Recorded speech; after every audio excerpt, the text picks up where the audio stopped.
جب ظہور امام زمانہ علیہ الصلوۃ والسلام کا وقت قریب آئے گا تو ایک عظیم حیرت انگیز آسمانی ندا سنائی دے گی۔ امام جعفر صادق علیہ الصلوۃ والسلام سے زرارہ روایت کرتے ہیں کہ آپ علیہ الصلوۃ والسلام نے فرمایا، ایک منادی امام قائم علیہ السلام کا نام لے کر ندا دے گا۔ زرارہ نے عرض کیا، مولا کیا یہ ندا خاص ہوگی یا عام؟ امام علیہ السلام نے فرمایا، یہ ندا عام ہوگی اور ہر قوم اسے اپنی اپنی زبان میں سنے گی۔ امام علیہ السلام نے واضح فرمایا کہ یہ ندا دنیا کے تمام انسانوں کے لیے ہوگی اور ہر قوم اسے اپنی اپنی زبان میں سمجھے گی۔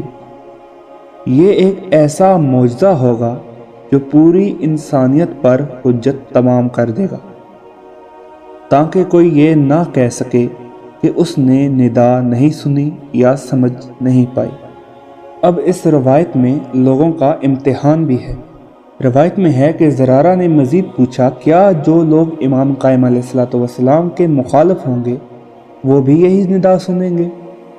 امام علیہ السلام نے فرمایا، نہیں، ان کے لیے صدا دینے والا ابلیس ہوگا۔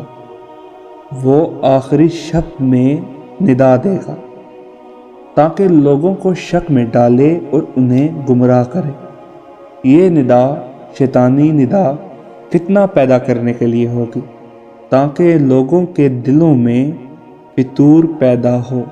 پہلی ندا کی اتباع میں امام جعفر صادق علیہ الصلوۃ والسلام نے فرمایا، ملا بن خنش سے روایت ہے کہ امام صادق علیہ الصلوۃ والسلام نے فرمایا، جبرائیل علیہ السلام کی آواز آسمان سے آئے گی اور ابلیس کی آواز زمین سے، پس تم پہلی آواز یعنی جبرائیل علیہ الصلوۃ والسلام کی ندا کی پیروی کرنا اور دوسری آواز پر کان نہ دھرنا، کیونکہ وہ فتنہ پھیلانے کے لیے ہوگی۔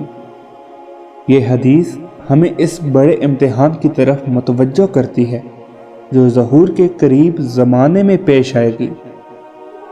اہل ایمان کو چاہیے کہ وہ آسمانی ندا پر یقین رکھے جو جبرائیل علیہ الصلوۃ والسلام کے ذریعے امام قائم علیہ الصلوۃ والسلام کے ظہور کی خوشخبری ہوگی۔ وہ ندا حق کی آواز ہوگی، جبکہ ابلیس کی ندا فریب اور گمراہی کی۔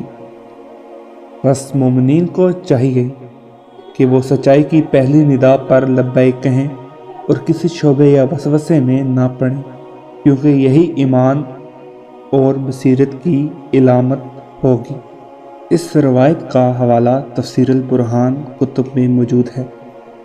انشاءاللہ امام قائم علیہ الصلوۃ والسلام کے ظہور کے متعلق ایک نئے عنوان کے ساتھ حاضر ہوں گا۔ اجازت دیجیے، اللہ نے کے بعد۔